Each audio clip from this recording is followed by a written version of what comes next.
Donc, première question pour vous, monsieur. Combien de temps avez-vous mis pour écrire La baleine thébaïde? Bonjour.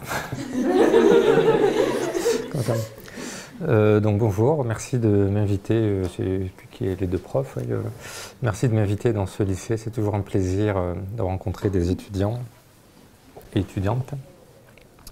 Combien de temps j'ai mis? Alors c'est toujours compliqué de répondre puisqu'il faut dissocier vraiment le temps d'écriture qui peut être assez court, enfin qui dans mon cas est assez court, c'est à peu près 3 mois pour écrire une première version qui se tient, de tout le travail qui est en amont et qui est en aval. Donc en amont, c'est donc je raconte des histoires. Vous l'avez tous lu le livre ou pas? Au niveau spoil, tout ça, c'est bon. Ouais. Donc je raconte des histoires et en fait derrière, enfin avant, dans les 18 mois avant ou les 2 ans avant, je note toutes les idées que j'ai, pas forcément en lien avec cette histoire-là, mais je note toutes les idées qui m'intéressent. Par exemple, j'avais lu l'histoire de la baleine, la baleine 52 qui existe vraiment. J'avais lu ça dans Science et Vie ou je sais plus quoi, et je me suis dit tiens, si un jour je veux écrire sur la solitude, je vais me servir de cette baleine-là parce que c'est un bon exemple. Donc ça, je l'avais noté. Ensuite, à un moment donné, souvent pendant les vacances, je prends une semaine et je me dis bon, je vais écrire un livre sur la solitude et je regarde dans toutes mes anecdotes celles qui m'intéressent et que je veux consolider. Et à partir de là, j'écris le synopsis, vous savez tout ce que c'est, voilà, sur 2-3 pages très détaillées avec un vrai chapitrage, chapitre par chapitre, savoir exactement ce qui va se passer, etc. Et une fois que ça s'est fait, qui n'est pas du temps d'écriture en fait, le livre est pratiquement terminé de mon point de vue, puisque toute l'histoire elle est bien ficelée, etc. Donc là, je commence à rédiger. Ça prend 3 mois, c'est assez rapide pour faire un premier jet. J'aime bien avoir très rapidement un premier jet pour voir si ça fonctionne. Et après, pendant 3 mois, je vais le laisser plus ou moins tomber, je vais revenir dessus, je vais le relire à tête reposée, parce que quand on a le nez dans le guidon, c'est très compliqué. Et au bout de 3 mois, quand je suis satisfait de ma version à moi, je vais le soumettre à des lecteurs externes, voire à l'éditeur en général. Et là, on repart sur au moins 3 à 6 mois de correction. Les 3 premiers mois, c'est plutôt vérifier que l'histoire fonctionne. C'est-à-dire, est-ce que la fin est cohérente? Est-ce que le rythme de l'histoire est cohérent? Par exemple, dans mon deuxième livre, La variante chilienne, qui était un livre assez poétique, la fin se terminait de façon assez douce. Et juste le chapitre avant, l'avant-dernier chapitre, j'avais mis un truc complètement humoristique, etc. Et l'éditeur m'a dit non, il faut que soit tu le mets avant, soit tu l'enlèves, parce que ça casse le rythme. Et ça, je ne l'avais pas vu, quoi. Donc ça, ou alors la cohérence psychologique des personnages, où en fait... on va peut-être y revenir tout à l'heure, mais Richville est un personnage assez timide, vous l'avez vu. Et quand il allait aux États-Unis dans la première version, c'était lui qui était le chef de la start-up et qui remplaçait l'américain. Donc il devenait très rapidement un patron charismatique, etc. Et c'était pas cohérent. Il ne pouvait pas être timide en France et charismatique aux États-Unis. Donc ça, c'est l'éditeur qui me l'a dit. Il m'a dit ça, c'est pas cohérent, il faut que tu modifies. Donc ça met entre 3 et 6 mois. Une fois qu'on a terminé ça, on fait on s'attache au fond, c'est-à-dire alors le style ou le syntaxique, c'est-à-dire les corrections orthographiques. Et là, ça prend à peu près 2 mois, le temps que je valide toutes les corrections que font des correcteurs professionnels. Parce qu'il y a des correcteurs professionnels qui font des bêtes erreurs de syntaxe, j'ai oublié un S, mais aussi qui me reformatent des phrases en disant ça c'est pas joli, il faudrait mieux le faire comme ça. Et là, je dois approuver chaque phrase en disant oui, tu as raison ou non. Je revendique ma tournure initiale. Voilà. Et une fois que ça s'est fait, après ça passe en impression. Donc globalement, il faut bien de la collecte des idées jusqu'au produit qui est imprimé. En fait, il faut entre 2 et 3 ans, enfin 2 ans, un peu plus peut-être, sachant que l'écriture, 90% du job, en fait, il est fait en très peu de temps. Voilà. Longue réponse, mais... pour expliquer que c'est pas uniquement j'ai l'idée, j'écris et je le fais et c'est imprimé quoi. Alors du moins c'est ma technique à moi. Il y a tout un travail avant et après qui est parce que j'écris comme ça. Voilà.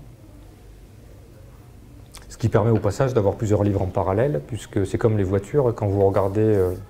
On ne pas ça tous les jours, mais quand vous regardez une usine de fabrication de voitures, il sort une voiture toutes les 5 secondes de la chaîne de fabrication. Il ne faut pas 5 secondes pour fabriquer une voiture, c'est juste que le flux fait qu'il en sort une toutes les 5 secondes. Donc typiquement, en général, les auteurs, qu'est-ce qu'ils font? Pendant qu'un livre est en cours de correction, correction typographique, etc., où c'est un peu pénible, ils ont un autre roman en cours, plutôt sur la phase créative où il le rédige. Ça permet d'avoir 2 à 3 livres en parallèle, suivant les étapes du cycle de production. Quoi. Bonjour, pourquoi avoir choisi de défendre la cause des baleines dans la baleine TBI? Alors, j'ai pas vraiment défendu, j'ai aucune prétention d'engagement écologique ou pas. C'est que je voulais parler de solitude et je trouvais que, comme je l'ai dit tout à l'heure, la baleine était un bel exemple, parce que c'est un animal qui est empathique, qui est... enfin, la baleine en soi est un animal empathique. Cette baleine-là en particulier existe et est vraiment solitaire, donc c'est vraiment un bel exemple de la solitude. Et voilà, ça aurait été un loup, j'aurais pris un loup. J'ai rien contre les baleines, mais j'ai rien non plus pour les baleines. Enfin, c'est pas un livre engagé pour la défense des baleines, dit autrement. Mais cela dit, si ça peut aider, tant mieux, quoi. Voilà. Donc vous ne connaissez pas particulièrement le monde des baleines? Non, Clermont-Ferrand, il n'y en a pas beaucoup, d'une part. Et puis non, enfin je connais, non, je me suis un peu renseigné, mais non, je sais pas, non, les baleines, non.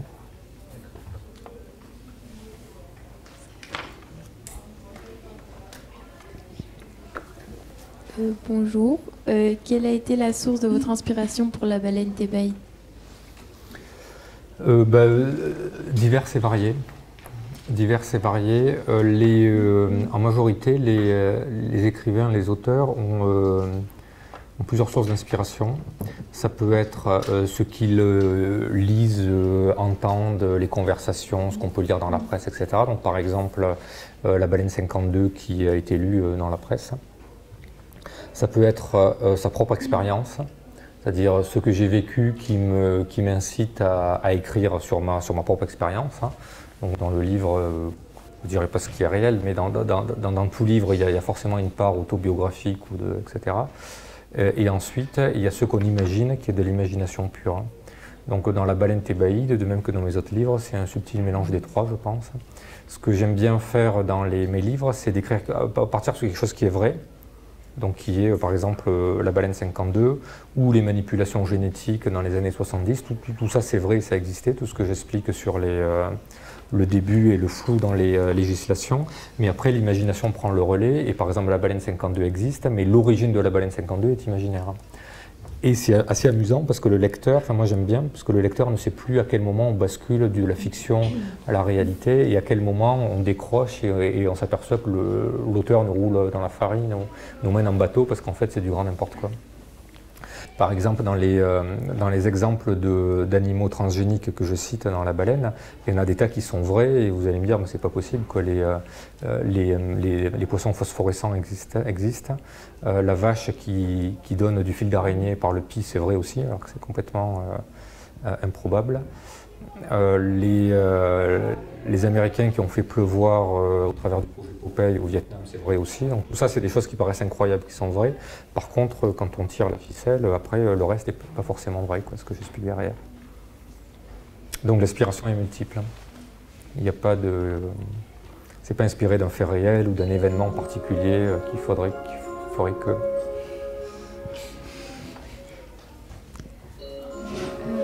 Bonjour. Pourquoi une mort aussi cruelle pour la baleine 52? Ça, c'est la partie autobiographique, c'est ça Pourquoi une mort aussi cruelle? Parce que c'est comme ça. Parce que... Alors, c'est une bonne question. Je vais essayer de l'éviter. Je ne sais pas si vous avez lu les lignes de suite qu'il y a à la fin du livre, la postface. En fait, c'est un vrai problème quand on écrit une histoire, parce qu'il y a 10 000 histoires possibles. Et effectivement, il y a plein de branchements dans une histoire comme celle-ci. J'aurais pu écrire 30 versions différentes. Et c'est un vrai problème d'en choisir qu'une, en fait. Effectivement, la baleine aurait pu ne pas mourir, en fait. Et entraîner une autre histoire avec une happy end, etc. Mais ce n'est pas le choix que j'ai fait. J'ai retenu une grande leçon qui dit qu'une histoire, si vous deviez résumer une histoire c'est quelqu'un qui a un problème à résoudre. Et ça c'est vrai, si vous regardez tous les films, toutes les séries, alors c'est surtout vrai dans les séries, c'est un peu la philosophie américaine en fait du scénario, c'est de dire un gars il a un problème, il veut le résoudre et il y a quelqu'un qui va lui mettre les bâtons dans les roues pour l'empêcher de le résoudre. Et à la fin, il y arrive ou pas en fonction si c'est une comédie, un drame, etc. Une fois que vous avez cette trame-là, qui est toute bête, vous expliquez 95% de la production hollywoodienne américaine, que ce soit autant dans Porte le Vent ou Rocky Balboa pour les plus anciens. ou les séries américaines d'aujourd'hui, c'est exactement ça. Le gars, il a un problème moral et il essaye de le résoudre. Donc si la baleine ne meurt pas, Richeville a moins de problèmes. Et l'histoire perd un peu de son intérêt. C'est-à-dire qu'il va sur le truc, il pose une balise GPS sur la baleine et so what, quoi. Qu'est-ce qui se passe après? Qu'est-ce que je raconte? Donc pour raconter quelque chose, il faut qu'il y ait quelque chose, il faut qu'il y ait un problème à surmonter. Donc le problème moral de Richeville est évident, culpabilité, solitude, etc. Il faut trouver quelque chose pour alimenter ça. Si tout se passe bien, il n'y a pas de problème. Un problème, c'est un écart à la normalité, par définition. Et si on écrit quelque chose sur la normalité, je pense que c'est vite chiant, excusez-moi l'expression. Mais réfléchissez bien à ça, regardez toutes les... Enfin, je sais pas, vous devez regarder pas mal de séries comme tout le monde, là. Toutes les séries fonctionnent autour de ça. Bonjour. Comment imaginez-vous votre roman s'il était mis en scène? Au théâtre ou au film? Au théâtre. Alors, j'ai déjà eu le cas, la variante chilienne qui est mon deuxième livre, donc La fractale des raviolis le premier, la variante chilienne le deuxième, La baleine le troisième. La variante chilienne a été mise en scène au théâtre et je ne savais pas du tout à quoi m'attendre parce que c'est des petits bouts de vie en fait. C'est l'histoire d'un gars qui stocke ses souvenirs sous forme de cailloux. Voilà.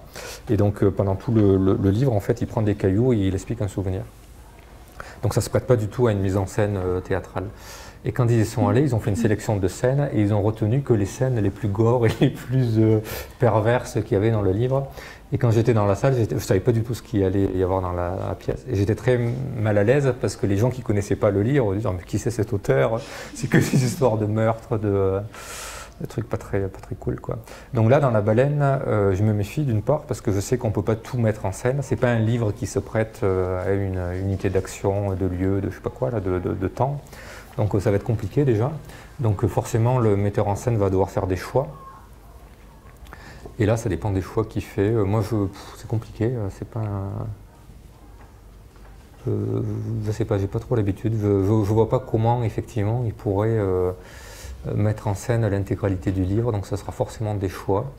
Moi, j'accentuerais, si c'était moi, sur les aspects qui tournent autour de Richeville, puisqu'il y a plusieurs personnages d'autres. Donc déjà, ne garder que les moments qui parlent de Richeville et accentuer peut-être sur les points forts, enfin les moments forts de Richeville, effectivement. L'enthousiasme de s'embarquer sur le bateau, la détresse quand elle meurt, le retour en France, la rencontre avec la libraire, les crabes, et puis voilà, quoi. Donc ne garder que le fil conducteur Richeville, sans rentrer dans les détails du docteur Alvarez, sinon ça risque d'être très compliqué, je pense, à suivre. Vous avez un projet comme ça ou ouais. Bonne chance. Je serais intéressé de voir les résultats. Ouais. Ça dépend si vous avez une pièce de 6 heures ou une pièce de 20 minutes, hein, c'est pas pareil aussi. 10 minutes 10 minutes, ouais. 10 minutes, c'est forcément... c'est pas le livre, c'est un synopsis du livre, ou alors c'est un extrait, ou... C'est un teaser, c'est du teasing, c'est une bonne annonce. Ouais. Bonjour, vous avez déjà un peu répondu à ma question, mais du coup je voulais savoir plus précisément si l'histoire des pêches aux chocolates, elle était vraie ou pas. Ça vous intéresse? Non, c'est pas vrai. C'est pas vrai. Ça c'est né d'une discussion facile que tout le monde a eue, je pense. Quand c'est vrai pour les hommes ou pour les femmes, quand on mange du chocolat ou de la matière grasse, ça va pas au bon endroit, quoi. Donc le rêve, je pense, de certaines personnes, ça serait que toutes les matières grasses aillent s'accumuler dans des endroits qui sont plus flatteurs que d'autres. Non, malheureusement, c'est pas vrai. Enfin, malheureusement et heureusement, vu l'histoire dans le livre, mais ouais, non, c'est pas vrai. Ça pourrait, je pense, mais c'est pas vrai. Du coup, quel est l'apport de vrai dans les avancées scientifiques dont vous parlez précisément? Ça dépend lesquels. Il y a tout le passage sur les années 70, là où je décris en fait ce passage où l'homme a fait plein de découvertes et d'avancées scientifiques. Ça c'est vrai, les années 70. Donc ils ont appris à manipuler les brins d'ADN, donc ça c'est vrai. Ils ont fait des progrès en électronique, en informatique, en tout ce que vous voulez, en météorologie. Et il n'y avait pas de garde-fou pour interdire. Donc ce qui est vrai, c'est qu'ils auraient pu faire de grosses conneries. Ce qui est faux, c'est qu'ils ont réussi à en faire, puisque la technologie n'était pas suffisamment mature. Ils arrivaient à prendre des petits brins d'ADN et de les remettre dans des bactéries, mais ils n'arrivaient pas à me faire muter des organismes vivants comme des animaux, ou des humains ou des plantes. Il a fallu attendre que les technologies évoluent pour arriver à le faire. Donc ces 2-3 années où il n'y a pas eu de réglementation, il n'y a pas eu trop de catastrophes. La seule catastrophe qu'il aurait pu y avoir, et ça j'en parle dans le livre, c'est vrai, c'est ils ont fait des mutations génétiques sur la bactérie Escherichia coli, là, qui est très connue, et ils ont mis des mutations cancérigènes. Donc si cette bactérie-là avait muté en dehors du laboratoire, là ça aurait été un vrai problème sanitaire, une épidémie mondiale. Et c'est à ce moment-là qu'ils ont tiré la sonnette d'alarme en disant attention, on peut faire des conneries facilement. Voilà. À part ça, je m'en souviens plus du livre, mais enfin, je me souviens plus dans les détails, mais voilà, faut chercher sur Internet. Quelle a été votre réaction quand vous avez appris que vous étiez sélectionné pour l'échappée littéraire? J'étais content, bien sûr. J'étais content, j'ai regardé sur Internet ce que c'était, parce que je ne connaissais pas. Avant cette année, donc je n'étais pas sélectionné dans des prix de lycéens. J'ai appris en fait que ça existait dans plusieurs régions de France. Donc j'étais content, parce qu'en fait, vous n'êtes pas le lectorat cible ou typique de mes livres, en fait. Je suis pas mal invité dans des librairies où viennent des adultes, voire des gens du 3e âge, parce que c'est les gens qui ont le temps de venir. Donc c'est toujours rafraîchissant et bien de rencontrer des jeunes lecteurs et des jeunes lectrices, parce que je pense que vous avez un rapport différent avec le livre, avec l'interprétation. Et quand vous aurez fini, moi aussi j'ai des questions à vous poser, donc voilà. Donc oui, c'est forcément une bonne nouvelle, ça fait une expérience différente, c'est bien, c'est chouette. Bonjour, avez-vous toujours voulu être écrivain? Oula, non. Non, c'est venu presque par hasard. Donc moi j'ai fait des études scientifiques. J'ai fait à l'époque bac C, bac S maintenant. J'ai fait des études d'ingénieur et j'ai pas écrit avant 2012 à peu près.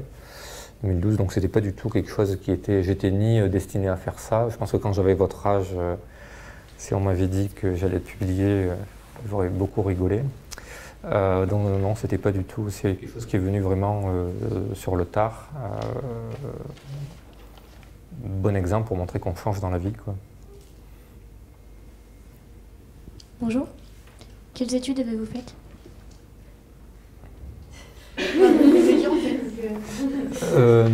J'ai fait donc un bac C, dit S maintenant, et ensuite j'ai fait classe préparatoire et école d'ingénieur.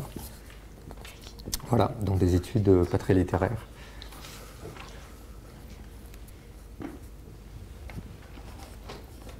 Et vous avez d'autres activités en dehors de ça, de l'écriture? Professionnel? Oui, alors c'est pas mon métier, hein. L'écriture, effectivement, je n'ai pas précisé, mais donc je suis toujours ingénieur, je travaille dans l'informatique et j'écris comme passe-temps.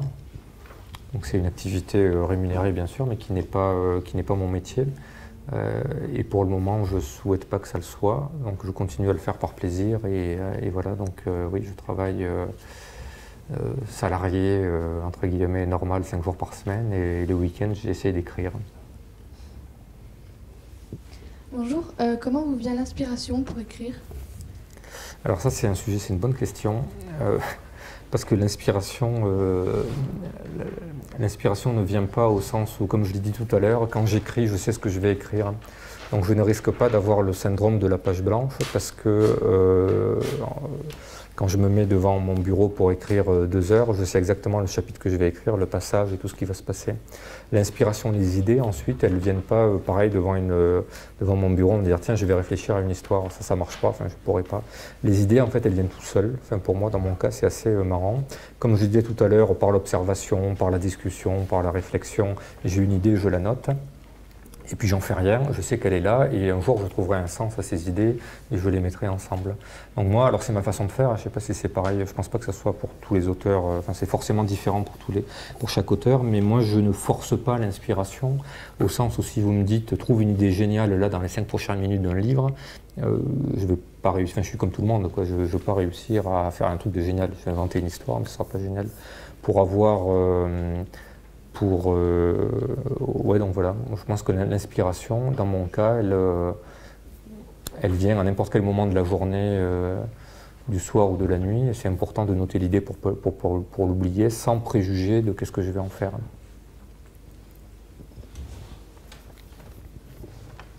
C'est bien organisé votre truc, hein, vous avez les noms, les questions. Quel est votre auteur préféré? Ah oui, ça c'est une question, ça c'est comme quelle est votre couleur préférée, quoi. C'est une question d'enfant de moins de 7 ans, normalement, non? C'est pas méchant, mais c'est pour dire que c'est compliqué à répondre. Enfin, moi, j'ai pas d'auteur préféré, et en plus ça varie avec le temps. Je pense que vous me posez la question il y a 5 ans, il y a 10 ans ou il y a 15 ans, c'était pas la même réponse. Donc actuellement, c'est très influencé sur ce que je suis en train de lire. C'est comme si je vous pose la question, enfin peut-être pas, mais quel est le film préféré ou, pour moi, ça ne veut pas dire grand-chose. Enfin, le monde n'est pas binaire. Il n'est pas binaire. J'ai pas vraiment d'auteur préféré. Il y a des auteurs que j'aime bien. Après, de dire entre Gabriel Garcia Marquez et Jean Giono, lequel vous préférez, je ne peux pas dire. Enfin, ça n'a rien à voir. C'est pas du tout le même style. C'est pas le... Et puis ça change régulièrement parce qu'il y a des nouveaux auteurs tout le temps, donc non, je ne réponds pas. Enfin, je ne peux pas répondre au sens où je trouve la question compliquée. Je ne sais pas si vous avez un auteur préféré, vous? J'aime bien J.K. Rowling. Oui. Est-ce que c'est préféré? C'est pas j'aime bien, c'est est-ce que... Oui, par rapport aux autres, oui. Mais moi, j'ai pas réussi à me décider. Combien de livres avez-vous publié? Alors j'ai publié 3 romans et 2 livres de management il y a quelques années, en 2007-2009. J'ai commencé par là l'écriture. C'était des livres professionnels sur le management. Vous savez ce que c'est? C'est la gestion des hommes dans une entreprise. C'était le management suivant les fables de La Fontaine.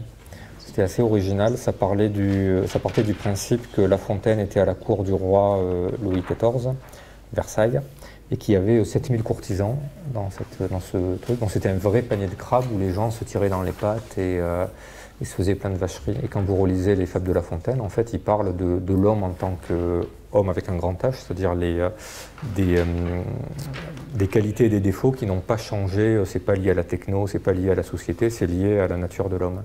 Et en fait, quand vous lisez La Fontaine, vous apercevez que ce milieu de crabes de l'époque est exactement le même dans les grandes entreprises, dans les grandes administrations aujourd'hui. Et donc il est tout à fait d'actualité. Donc j'avais fait un livre assez original, donc qui n'a pas du tout marché, qui parlait justement de cette analogie entre, ça s'appelait Comment survivre en entreprise au milieu des loups et des renards. Donc, je ne sais pas si vous avez regardé Suits comme série télé, non? Si, voilà, tous les coups que peuvent se faire enfin il y a d'autres séries, mais tous les coups que peuvent se faire les gens entre eux, etc., les coups bas, c'est lié à la cupidité, à l'arrivisme, à l'orgueil, etc. Et c'est des traits qui existent depuis que l'homme existe. Hein. Donc voilà, donc j'ai fait ça, et puis après j'ai commencé les romans en 2014 avec La Fractale des Raviolis, 2015 La Variante chilienne et 2017 La Baleine Thébaïde. Bonjour, pourquoi des titres aussi originaux pour vos romans? C'est un passage où je suis très mal à l'aise parce qu'il y a une partie marketing. Donc les 2 premiers titres ont été choisis par l'éditeur qui a une grande expérience, n'est-ce pas? Il faut comprendre que le marché du livre est un marché très concurrentiel. Donc vous connaissez tous les chiffres, il y a à peu près 600 livres qui sortent en septembre, à la rentrée de septembre, il y en a à peu près 500 à la rentrée de janvier. Et quand on est un primo-romancier, donc quelqu'un qui sort son premier livre, qui a fortiori n'est pas connu, c'est-à-dire qui ne fait pas partie du showbiz, qui n'est pas journaliste, qui n'a pas fait la nouvelle star, et qui en plus est clermontois et qui est informaticien, on n'a pas tous les atouts de son côté. Donc pour que le livre se remarque, il faut un truc. Vous avez remarqué que les livres d'Alma sont très sobres en termes de de couverture, donc on ne peut pas jouer sur l'image, on ne peut pas mettre une image qui attire le regard, donc la seule chose sur laquelle on peut jouer, c'est le titre. Donc en mettant un titre qui est un peu compliqué, donc Fractal di Ravioli, on associe un mot complexe et un mot banal. Pareil pour la baleine thébaïde, le lecteur un peu curieux va se dire, enfin le client un peu curieux va se dire tiens, qu'est-ce que c'est que ça? Je ne sais pas ce que ça veut dire thébaïde. Il prend le livre et il regarde la 4e couverture. Et en vente, c'est toujours mieux que le futur client ait le livre en main que s'il ignore. Voilà. Donc il y a quand même une partie, le titre, alors moi je ne connaissais pas du tout le milieu de l'édition avant d'écrire, hein, parce qu'encore une fois je n'étais pas dans cet univers-là, et je m'aperçois qu'il y a quand même pas mal de, enfin c'est un vrai métier d'une part, et il y a pas mal de trucs à savoir, donc le titre est très important pour un livre, donc il y a effectivement une partie marketing, il y a une partie où il faut expliquer le livre tout en étant soi-même, c'est-à-dire la baleine thébaïde. Pour ceux qui ont lu le livre, ils comprennent pourquoi ça s'appelle la baleine thébaïde. Je pense que c'est un bon titre de ce point de vue-là. Et il faut le faire de façon propre, c'est-à-dire s'identifier. Il ne faut pas le faire en référence à quelque chose d'autre. Par exemple, il aurait été malvenu de faire je parle de baleine, donc un clin d'œil à Moby Dick ou un truc comme ça. Parce qu'en fait, je ne m'identifie pas en tant que Pierre Roffas, je m'identifierai par rapport à une autre œuvre. Voilà. Et puis enfin, il y a un tas de mots, ça je l'ai appris aussi, qui sont interdits ou qui ne sont pas recommandés. Le 2e livre s'appelle La variante chilienne, donc ça parle des souvenirs et des cailloux. Et au début, moi j'avais proposé des titres avec le mot souvenir, mémoire, etc. Et l'éditeur m'a dit surtout pas, il ne faut pas employer le mot souvenir dans les titres, parce que ça fait trop souvenir de famille, roman de terroir, etc., saga familiale, etc. Et ce livre n'est pas ça. Donc il y a tout ce mélange-là qui fait que le titre est ce qu'il est, et qu'il est plus original effectivement que simplement La baleine ou Melville, le retour, quoi. Y a-t-il un livre que vous avez aimé écrire? Que vous avez aimé? Oui. J'ai adapté parce que tout à l'heure, il a dit qu'il n'y avait pas de préférence. Oui, j'ai pas de préférence vis-à-vis des lectures, mais en fait les livres c'est comme des enfants, quoi. Est-ce que vous allez demander à une mère, est-ce qu'il y a un enfant que vous préférez? Non mais c'est un peu ça la question. Si on part du principe que effectivement j'ai écrit par plaisir et que ça m'a fait plaisir, j'ai aimé d'écrire les 3 livres. Il y a bien sûr un qui a plus d'importance, parce que peut-être, mais j'ai aimé effectivement écrire les 3 livres, sinon je ne les aurais pas écrits. Il y a d'autres livres que j'ai commencé à écrire que j'ai arrêté parce que voilà, ça ne marchait pas ou que je ne suis pas allé jusqu'au bout de l'aventure parce que je ne trouvais pas mon compte. Mais effectivement, j'ai aimé lire et écrire les 3 livres, oui, tout à fait.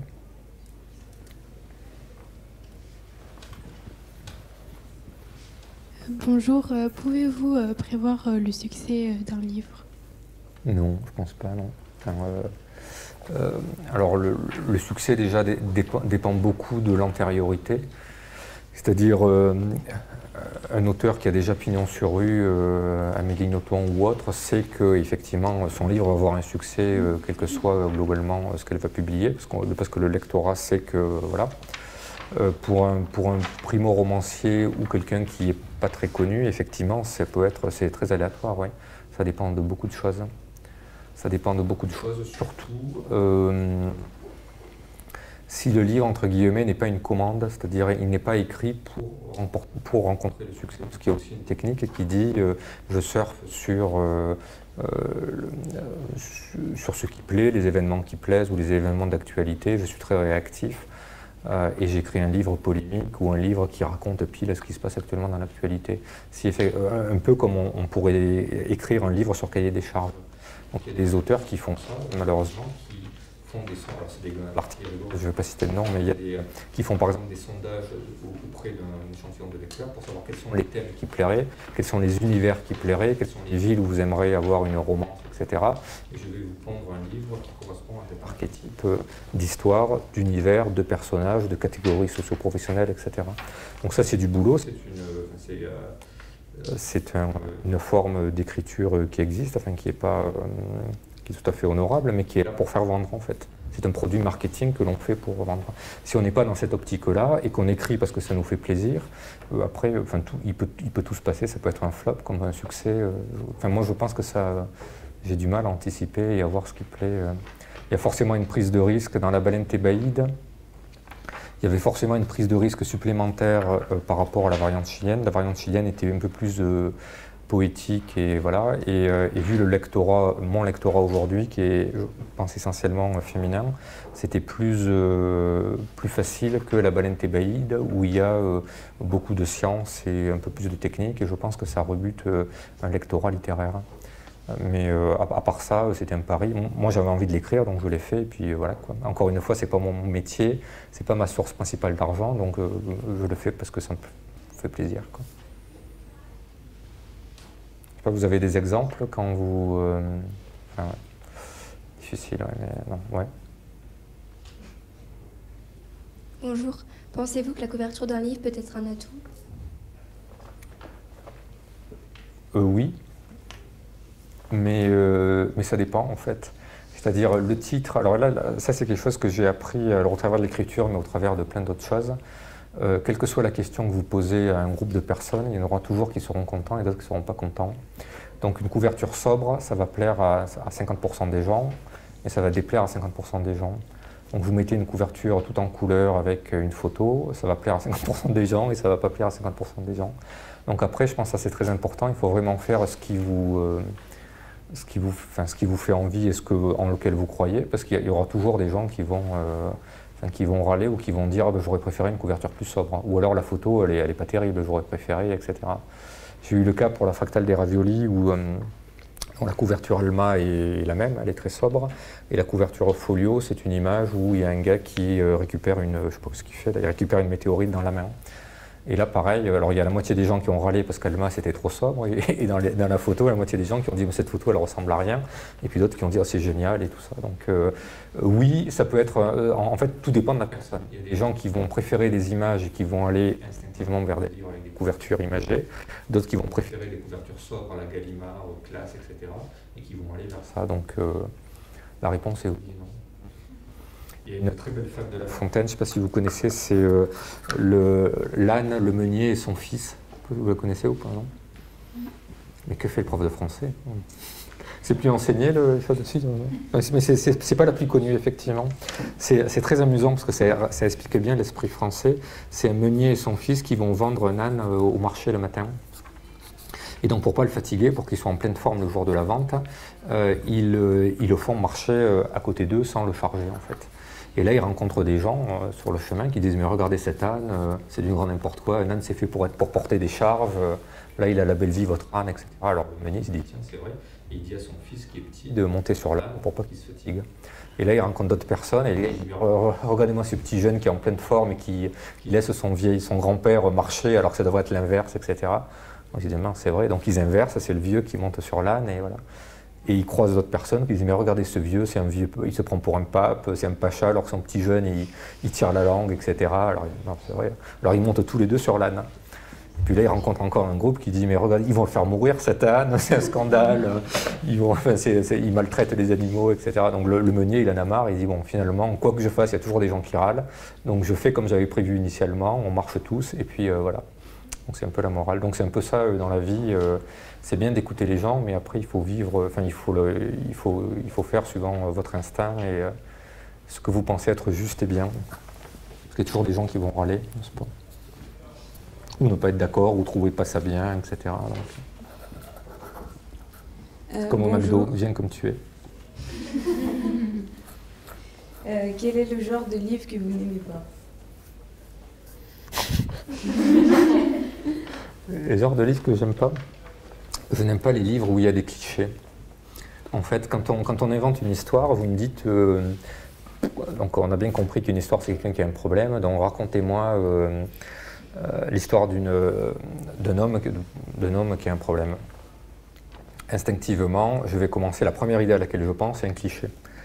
Donc je vais raconter, si je parle pour moi, dans mon écosystème, ou alors, un homme de 40 ans, il est malheureux parce qu'il vient de divorcer, et que, parce qu'au boulot ça va pas, etc. etc. Ça c'est cliché, c'est-à-dire c'est une trame qui est trop banale, entre guillemets.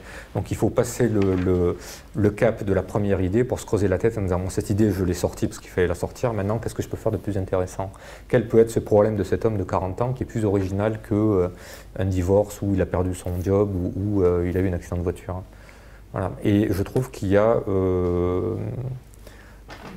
les livres qui ne me plaisent pas, c'est justement des livres où c'est cliché sur cliché, où on accumule on enforce des portes ouvertes et que c'est trop prévisible. Alors qui dit cliché, c'est prévisible. Et c'est aussi une facilité d'écriture.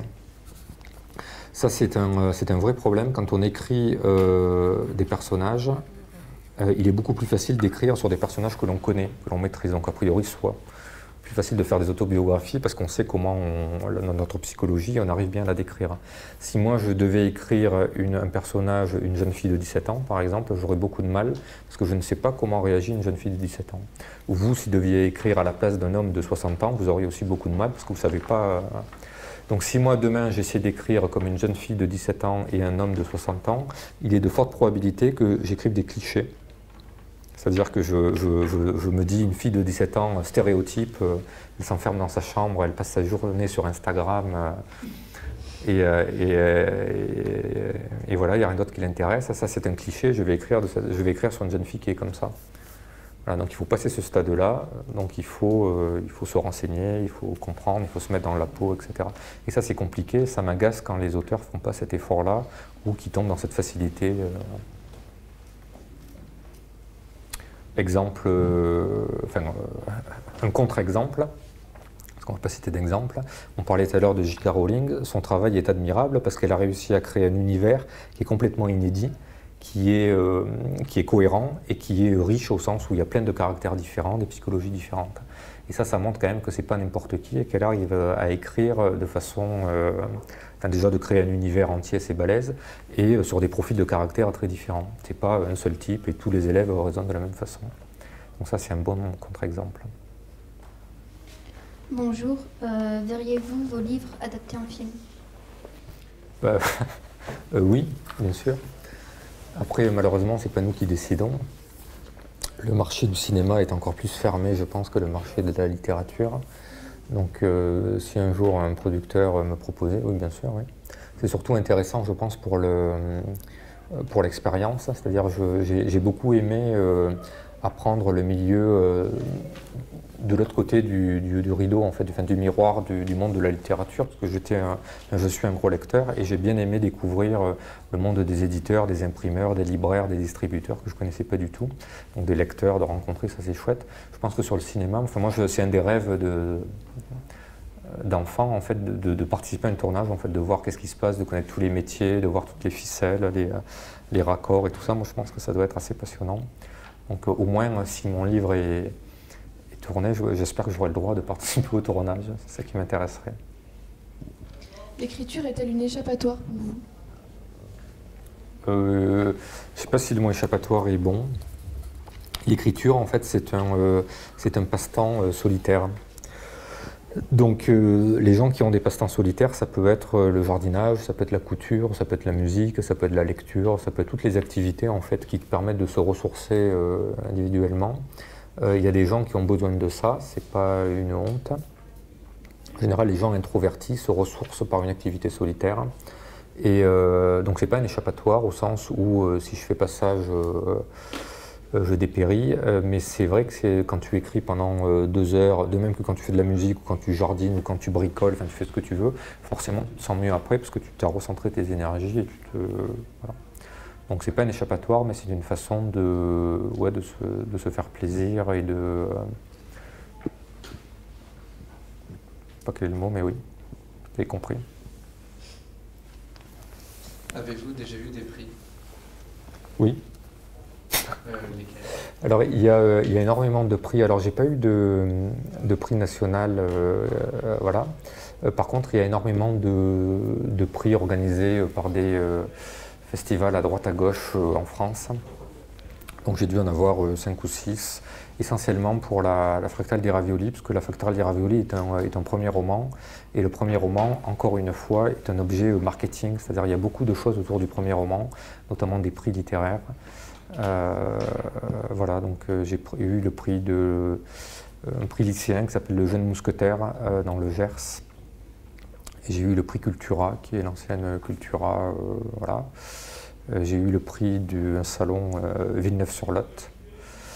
J'ai eu quelques prix de médiathèque, donc voilà, c'est à ce niveau-là. C'est des prix en général localisés, faits par des vrais lecteurs, au sens où c'est des lecteurs qui attribuent les prix. Donc c'est toujours sympathique, ouais. Bonjour, vos romans sont-ils traduits dans d'autres langues?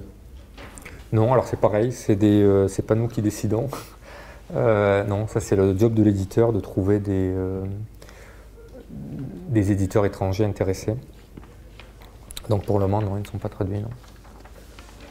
Est-ce que vous lisez beaucoup de livres au quotidien? Je lis des livres, je ne sais pas si le mot beaucoup est relatif. J'essaie de lire, en général je lis un livre par semaine à peu près. Je ne sais pas si c'est beaucoup ou pas, je ne me rends pas compte. Mais ouais, j'aime bien lire, ouais, parce que pareil, c'est une activité qui se permet de se ressourcer, de se calmer et de vider toutes les pensées assez rapide. Ouais. Qui c'est qui lit plus d'un livre par mois ici? Ouais, Auriez-vous envie d'écrire une biographie? Une biographie. Biographie oui et non, dans la mesure où la biographie, en fait, ça dépend le niveau de marge que l'on a par rapport à la vie de la personne. C'est-à-dire si c'est une biographie, alors déjà si c'est une biographie d'une personne qui a déjà été écrite 20 000 fois, ça n'a pas trop d'intérêt, je pense. Une personne célèbre, en général, on est rarement le premier. Ensuite, une biographie, si c'est inédit, ça demande beaucoup de boulot. Donc là, ça fait un peu peur. Surtout si c'est pour écrire quelque chose où il n'y a pas beaucoup de marge pour l'invention ou la créativité. Donc ça ne m'intéresse pas trop. Donc globalement, en fait, en réfléchissant, non. Parce que soit ça a déjà été fait et ça n'a pas d'intérêt, soit ça n'a pas été fait et ça demande beaucoup de boulot de recherche. C'est pas forcément ça qui va m'intéresser. Et si en plus il faut respecter la vraie vie, sinon on a des procès et des historiens qui vous tombent dessus en disant vous avez raconté une énorme bêtise, monsieur. En 1923, il ne s'est pas passé ça, donc non, en fait, bof. Merci pour la question, parce que ça me donne tout un pan que je peux évacuer. Comment avez-vous découvert votre don pour l'écriture? Oh, don. Alors, donc j'ai 2 filles, une qui a votre âge, puisqu'elle est en terminale, et l'autre qui est en 4e. Quand elles étaient petites, je leur racontais des histoires, je leur lisais des histoires. Donc le Père Castor, que vous connaissez tous par cœur, le rouge et le bleu, donc 2 gros volumes, là où il y avait l'intégrale. Et en fait, tous les soirs, elles demandaient toujours la même histoire, c'était assez pénible. Donc rapidement, et puis parce que j'avais pas le temps, et puis parce qu'on était en voiture et que j'avais pas les livres, j'ai pris l'habitude de raconter des histoires. Alors pour les enfants, c'est pas pareil c'est pas tout à fait pareil que chez les adultes. La clé, c'est l'identification. Enfin, chez les adultes aussi. Hein. On aime un livre parce qu'on s'identifie au roman. Et on s'identifie au personnage. Et on s'identifie au personnage non pas parce qu'il vous ressemble physiquement, c'est-à-dire on ne s'identifie pas parce que c'est une jeune fille qui a 17 ans, on s'identifie encore une fois parce qu'il a le même problème que vous, ou qu'il partage les mêmes angoisses et les mêmes peurs. Donc avec les enfants, ça marche super bien. Si vous voulez plaire à des enfants, raconter des bonnes histoires à des enfants de 3 ans par exemple, vous racontez un petit garçon, si c'est un petit garçon, une petite fille, c'est une petite fille qui fait des bêtises. Et là, vous allez voir le petit enfant qui va vibrer parce qu'il rêve de faire des bêtises, mais il n'a pas le droit. Vous voyez, des bêtises, il se fait engueuler, et quand il se fait engueuler, là, c'est jouissif. Quand c'est une petite fille de 5-6 ans, vous commencez, alors je ne connais pas bien les petits garçons, du coup, vous commencez à raconter des histoires de princesses, etc., où elle s'identifie, où c'est elle la princesse et tout ça. Après, quand elle commence à aller à l'école, 8-9 ans, c'est des histoires de chamaillerie entre copines. Il y a la Chippie, la fameuse Chippie qui est dans la cour de trucs, qui est très belle et que tout le monde, vous connaissez, quoi. Donc c'était assez facile en fait d'inventer des histoires et je me suis découvert en fait ce plaisir-là à raconter des histoires en voiture à la maison et de rallonger la sauce quand on était coincé dans les embouteillages sans problème en fait. Et au bout 8-10 ans, quoi, enfin 8 ans de raconter des histoires, je me suis dit, ben, en fait, je suis doué, effectivement. Enfin, j'ai pas je suis doué, j'arrive facilement à raconter des histoires, donc je vais en écrire. J'avais fini mon cycle d'écriture pour manager, là, et je m'étais dit, en fait, c'est pas très excitant, et puis ça n'a pas beaucoup de succès, donc il faut que je fasse autre chose. Donc je me suis dit, je vais écrire des histoires pour enfants, sauf que je n'y suis pas arrivé, parce que les histoires pour enfants, c'est plus compliqué que prévu. D'une part, c'est très segmenté, c'est-à-dire on écrit pour des enfants de 3-4 ans, on écrit pour des enfants de 7-8 ans, de 9-10 ans. Ben, les enfants évoluent très vite, hein, et donc c'est compliqué de faire des livres universels. Et puis il y a l'histoire du graphisme, enfin, du dessin. Enfin bref, j'ai pas réussi à trouver ce qui fonctionnait de façon... je voulais pas faire un énième Choupi ou un énième Martine ou je sais pas qui, là, Jeanne et tout ça. Donc je me suis dit, j'ai essayé mais j'ai pas réussi. Donc je suis rapidement passé au roman, à l'histoire pour adultes en fait, en disant je vais essayer de raconter plutôt des histoires pour adultes pour voir si ça marche. Voilà.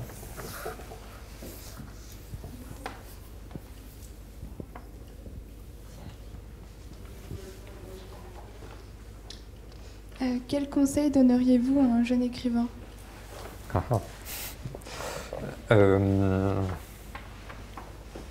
Déjà de ne pas s'auto-censurer. C'est-à-dire tout le monde est capable d'écrire. C'est vrai qu'on s'améliore avec le temps et avec l'écriture, c'est-à-dire que mes écrits de la fractale des raviolis, donc il y a eu un gros travail avec l'éditeur pour corriger des tas de choses, parce que encore une fois, j'étais pas dans ce milieu-là, j'étais pas professionnel, et on a beau lire en fait quand on écrit, c'est pas pareil, c'est-à-dire on a beau savoir être un gros lecteur. L'exemple que je prends qui est très emblématique, c'est que je commençais tous mes dialogues par bonjour, bonjour, bonsoir, etc. Et dans les livres, vous ne voyez jamais ça, quoi. On rentre directement dans le vif du sujet. Et moi, je n'ai pas fait d'études littéraires comme vous, donc on ne me l'avait jamais dit, je n'avais pas compris, je n'avais pas remarqué.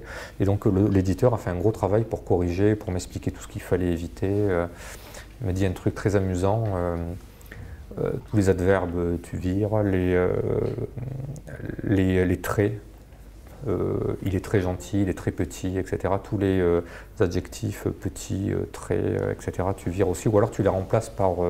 à chaque fois que tu vois le mot trait, tu le remplaces par fichtrement, et tu relis ta phrase ou bougrement, etc. Et tu vas voir que ça sonne complètement ridicule. Donc il m'a aidé en fait à éliminer des tas de mots et le superflu. Donc tout ça pour dire qu'il ne faut pas hésiter d'écrire, de faire relire et de corriger, parce qu'on s'améliore. Il y a des petites astuces qui viennent. Deuxièmement, le gros conseil, c'est de trouver un relecteur qui soit honnête. Et ça, c'est sans doute la chose la plus dure à trouver. Parce qu'en général, si vous écrivez quelque chose, que ce soit un poème, encore plus pour un poème ou un écrit, et que vous le donnez à relire à votre meilleure copine, à votre mère, à votre copain, etc., ils ne vont pas vouloir vous vexer. Ils vont trouver ça, alors soit ils ne veulent pas vous vexer, soit ils vont trouver ça super bien, mais il y a un biais parce que c'est votre mère, c'est votre petit copain, ou c'est votre sœur, ou votre copine. Donc ils vont dire, bah oui, c'est vachement bien ce que tu écris, je ne savais pas que tu écrivais, c'est génial, etc. Et en fait, ça ne sert à rien. C'est-à-dire qu'un conseil comme ça, de même que la personne qui dit, c'est nul, il faut que tu arrêtes d'écrire, enfin, ne rêve pas, tu n'es pas J.K. Rowling, ça ne sert à rien parce que c'est deux commentaires qui ne sont pas constructifs. Donc il faut trouver le relecteur qui soit suffisamment honnête pour te dire ça c'est vachement bien, j'ai bien aimé ce personnage-là, je trouve qu'il est réaliste. Par contre ce passage-là c'est pas crédible, la psychologie est pas cohérente, ou c'est trop cliché, ou franchement ça mène à rien, c'est trop triste, etc. Donc il faut arriver à trouver des vrais relecteurs qui ont ce recul, qui peuvent le dire les choses et que, très important, vous ne vous vexiez pas. Parce que l'homme au sens large, la femme n'aime pas les reproches en fait. Si je vous dis ce que tu écris c'est pas terrible, c'est trop cliché, il faut que tu retravailles, alors que vous avez mis tout de vous-même et que vous avez passé 3 nuits à faire ça et que pour vous c'est pas cliché, ça va vraiment être une insulte. Enfin, vous allez le prendre comme une insulte. Donc il faut avoir quand même cette humilité de se dire, le premier réflexe c'est pas de dire de toute façon lui c'est un con, il comprend rien à mon génie, quoi. Et ça donc c'est vraiment les deux parties. Il faut que le relecteur soit honnête et constructif, et il faut que l'écrivain ou la personne qui écrit soit suffisamment modeste et écoute et comprenne. C'est-à-dire s'il y a 3 personnes qui vous disent le personnage n'est pas cohérent, il faut l'entendre. S'il n'y en a qu'une, effectivement, sur 5, on peut penser que c'est la personne qui n'a pas compris. Mais voilà. Donc c'est compliqué. Enfin, je ne sais pas si j'imagine que tous, vous êtes nombreuses et nombreux à écrire, mais je pense, moi c'est ce qui m'a le plus aidé. Enfin, moi je pense que c'est ce qui est le plus important, parce que tout le monde peut écrire, il n'y a pas de problème. Et aujourd'hui, tous les sujets peuvent être abordés, et la qualité des textes n'est pas, c'est pas le facteur clé, quoi. Ce qu'il faut vraiment, c'est que vous soyez lucide, en fait, lucide sur ce que vous écrivez.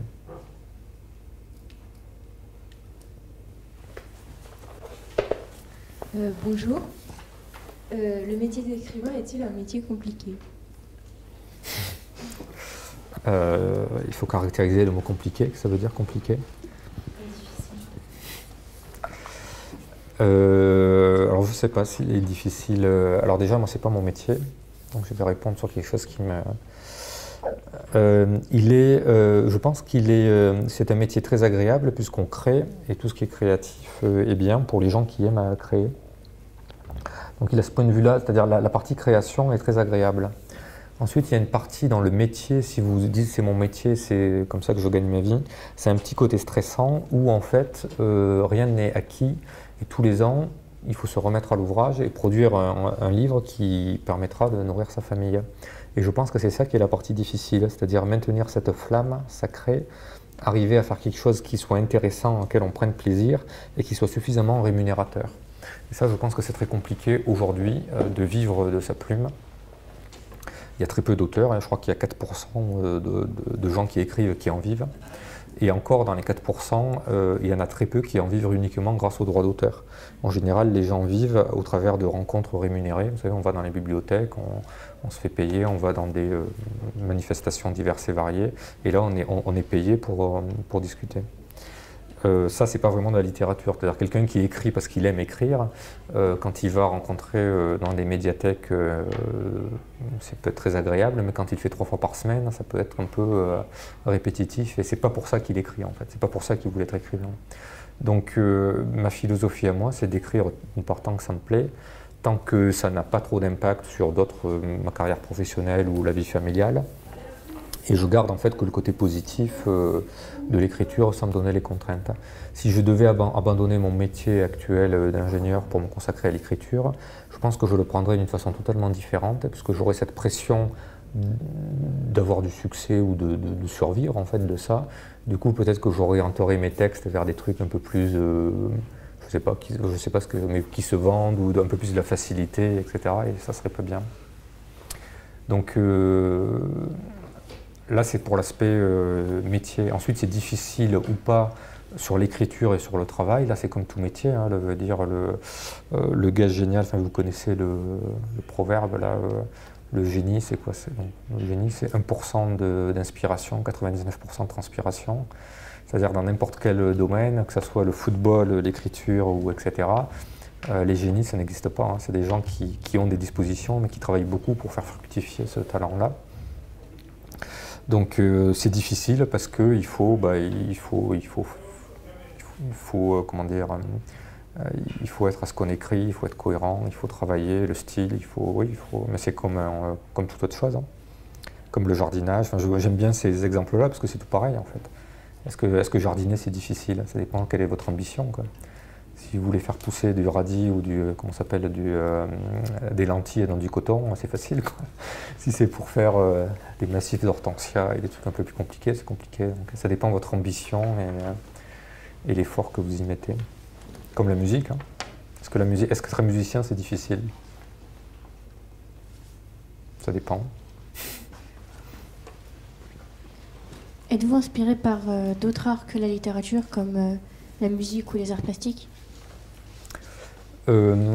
Plus l'image que la musique, oui. J'aime beaucoup la photo, le cinéma, les arts plastiques au sens large, oui. La musique, moins, en fait, je suis pas trop... j'ai pas beaucoup d'oreilles musicales. Ce qui m'intéresse dans les chansons, en fait, c'est essentiellement les textes. Ce qui montre bien, ce qui me renvoie vers l'écriture au final. Les photos et les peintures, oui. La photo et la peinture, oui. Oui. Il y a notamment une façon d'écrire. Si vous avez une vocation d'écrire, il y a des ateliers d'écriture qui fonctionnent très bien sur Internet, qui sont gratuits, il n'y a aucun problème, vous pouvez vous inscrire sous forme de pseudo. En fait, tous les lundis, tous les mercredis, il y a une photo, et vous devez écrire un petit texte sur cette photo-là, et c'est publié le lundi. Et ça, c'est justement une bonne source d'inspiration, c'est-à-dire, contrairement à ce qu'on croit, on écrit plus facilement avec des contraintes. C'est-à-dire, si je vous dis, si je vous demande d'inventer-moi une histoire, pas y arriver. Si maintenant je vous donne 3 mots où je vais mettre une photo, par exemple un phare dans le brouillard, là, le phare dans le brouillard, ça va directement vous donner des images et ça va vous aider à raconter une histoire. Donc l'écriture sous contrainte est une bonne façon de s'inspirer, en fait, contrairement à ce qu'on croit, et peuvent aider. Donc j'organise très peu d'ateliers d'écriture, mais quand j'en organise, je fais beaucoup ça. C'est-à-dire je pars sur des photos que j'aime et je demande aux gens qui écrivent d'écrire sur cette photo-là. Ça marche très bien. Et ça, c'est un bon exercice, je vous recommande au passage. Moi, je le fais beaucoup. Alors c'est amusant parce que je me sers de pseudo, donc je ne dis pas que c'est moi. Et je vois les réactions et je m'entraîne surtout à sortir de ma zone de confort, c'est-à-dire qu'il y a une photo, le phare, je me dis tiens aujourd'hui je vais écrire une histoire d'amour, je vais écrire un truc policier, je vais écrire un truc plutôt descriptif où il n'y a pas vraiment d'histoire, mais je vais essayer de travailler l'écriture sur la description du lieu sans forcément, voilà. Et c'est très chouette, c'est très amusant. C'est un très bon exercice. Comment travaillez-vous avec votre éditeur et quel est son degré d'intervention? Alors Alma est une petite maison d'édition et l'éditeur travaille énormément avec ses auteurs. Donc c'est une maison d'édition qui est récente, elle date de 2010. C'est un gars qui est Jean Maurice qui est à la retraite et qui a fondé cette maison d'édition avec une associée, Catherine. Et en fait, ils ont pris comme parti pris de ne publier que des primo-romanciers, c'est-à-dire des gens qui publiaient leur premier roman et ensuite de les suivre dans la durée. Et ils aident énormément ces primo-romanciers dans l'écriture, comme je l'ai dit tout à l'heure. Et moi, ils m'ont beaucoup aidé, alors, et sur l'histoire, pour vérifier que ça fonctionne, et voilà, et aussi sur le style. Alors de moins en moins avec les livres, parce que comme tout à l'heure, on travaille, on apprend, etc. Mais dans les 3 livres, en fait, ils ont tout relu. On a relu ensemble le texte avec des commentaires. Pourquoi tu as mis ça et pas ça? Ça, c'est pas assez cohérent. Ça, c'est trop explicite. Souvent, en fait, il y a une crainte chez l'écrivain, c'est que le lecteur ne comprenne pas le truc. Alors, par exemple, quand quelqu'un est triste, on ne va pas dire Mathieu était triste. Donc, si on le dit, voilà. Mais on ne va pas aussi dire des clichés en disant il avait les larmes à l'œil, etc., pour dire qu'il était... Donc c'est compliqué. Donc il faut utiliser un chemin pour faire comprendre. Alors quand il est triste, c'est assez facile. Mais quand il a des états d'âme un peu plus évolués, il faut éviter le cliché, il faut éviter le truc trop compliqué ou trop subtil où le lecteur il dit « Ah bon, mais c'est ça, mais j'avais pas compris que c'était ça. » Donc il faut trouver le bon chemin. Et là, le relecteur ou l'éditeur est bien placé pour dire « Ah ben tu avais voulu dire ça, mais écoute, j'avais pas compris. » C'était pas suffisamment appuyé, ou alors là t'en fais trop, tu l'as déjà dit, c'est pas la peine, on a compris que le gars était vulgaire, c'est pas la peine de mettre des gros mots tous les 2 mots, quoi. Okay. Donc ce travail-là, il est important et c'est vraiment un travail, je pense c'est un vrai métier, c'est un travail d'éditeur où le gars connaît le monde de l'édition, connaît les livres, connaît le style, connaît le créneau de sa maison d'édition, c'est-à-dire que les maisons d'édition ne se ressemblent pas toutes, et il oriente l'auteur dans cette voie-là. Donc c'est très important. Enfin, du moins, j'ai beaucoup apprécié ce travail-là.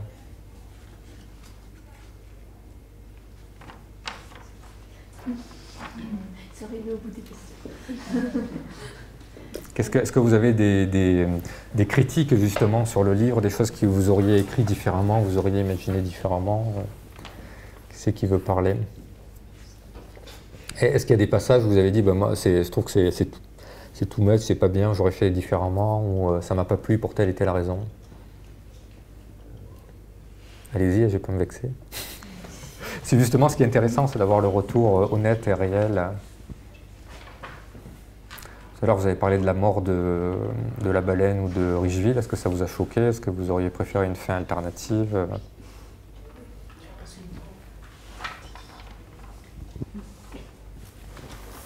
Personnellement, je ne m'attendais pas du tout à une mort aussi violente.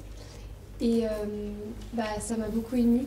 Je me suis retrouvée en train de lire et j'avais la larme à l'œil alors que je ne m'y attendais pas. La mort de Régiville ou de la baleine? De la baleine en fait. J'étais surprise parce que Régiville, la mort de la baleine m'a plus touchée que celle de Régiville en fait. Ouais. Et oui, c'est vraiment ce qui m'a le plus choquée dans votre livre.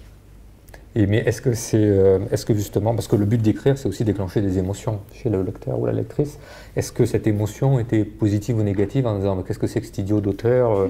Non. Non, oui, c'était positif. Parce qu'il y a des moments où on est choqué par ce qu'a pu écrire l'auteur et on se dit c'est pas faire quoi, enfin c'est pas moral ou. Non, c'était pas mon sentiment. Ouais. Moi j'ai bien aimé parce que ça montre que chaque fois, enfin dans la plupart des histoires, ça se finit bien. Alors que là, pour la baleine, justement, ça se finit mal. Donc ça renvoie peut-être à une certaine réalité. Oui, c'est une vraie difficulté à choisir l'histoire. Il y avait plusieurs... voilà. Et effectivement, moi, ça m'agace aussi quand tout se finit bien. Qu'est-ce que j'ai vu? J'ai vu un film cette semaine. Marie. Vous l'avez vu, Marie? C'est un film américain d'une jeune fille surdouée en mathématiques qui a 7 ans, qui est orpheline et qui est recueillie par son oncle. Et en fait, ça part en vrille pendant tout le film. Enfin, elle est surdouée, donc elle est inadaptée à l'école, elle est mise en elle est placée dans une maison parce que son oncle ne l'assure pas, etc. Et à la fin, alors tout va très très mal pendant 110 minutes. Et les 5 dernières minutes, par un claquement abusif du scénariste, tout revient à une situation formidable et tout le monde est content, tout le monde est beau. Et j'étais vraiment très déçu et même énervé, en colère, en disant mais c'était pas la fin normale, c'est pas une fin logique, c'est pas une fin cohérente. Et ils ont fait ça parce que les gens n'aiment pas les fins tristes. Et c'était un peu énervant. Ouais. Mais cela dit, j'ai eu beaucoup de critiques sur le fait qu'il mourrait à la fin. C'est très cohérent. C'est cohérent, mais c'est pas agréable. Ouais. Donc si on ferme un livre avec un sentiment négatif, je suis pas sûr que ça soit bon en fait. J'aurais dû mettre une dernière page, mais en fait, il n'est pas vraiment mort, il se réveille. Il ressuscite, ne vous inquiétez pas.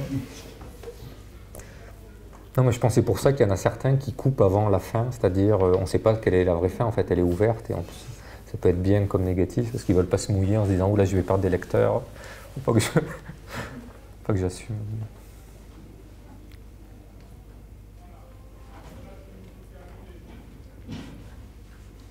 Pas de passage qui vous a choqué? Certains ont lu aussi la Faculté des radioliers. Vous l'avez lu, hein? Et alors? Vous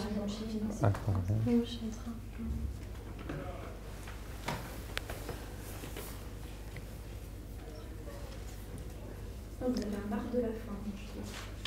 Ah bon? Ouais. Vous avez lu les 3 ou les 3? Ouais. Bah, une histoire, c'est comme dans les nouvelles. Là, enfin, moi, j'étais plutôt dans la nouvelle. La nouvelle est vitale dans la fin. Ouais. Ouais. Et encore une fois, c'est la partie la plus compliquée parce que il faut que ça soit cohérent, mais tout en surprenant le lecteur. Et c'est compliqué parce que le monde actuel fait qu'on est toujours... donc c'est une théorie... si vous vous intéressez au scénario, il y a un livre de John Truby, T-R-U-B-Y. John Truby, c'est le pape du scénario à Hollywood. C'est lui qui a influencé tous les films des années 70 à aujourd'hui. Il y en a 2, il y a Truby et Vogler. Vogler, c'est plutôt Disney, et Truby, c'est le reste. Et dans les 2 cas, en fait, donc il y a un problème. Il y en a un, c'est un problème, et l'autre, c'est plutôt le mythe du voyage initiatique. Mais à la fin, dans tous les cas, le problème est réglé ou la situation est apaisée et c'est un nouvel équilibre stable. Et un problème, c'est un écart par rapport à une norme. Donc on est dans un équilibre stable, il y a une perturbation, et à la fin, on revient dans un équilibre stable. C'est pour ça qu'il y a beaucoup de films qui se terminent bien, parce qu'un équilibre stable, c'est stable, tout le monde va bien, tout le monde est content, quoi. Et ils se marient et eurent beaucoup d'enfants. Donc le problème vient de là en fait, c'est que la théorie de l'histoire américaine fait qu'à la fin, c'est souvent un happy end.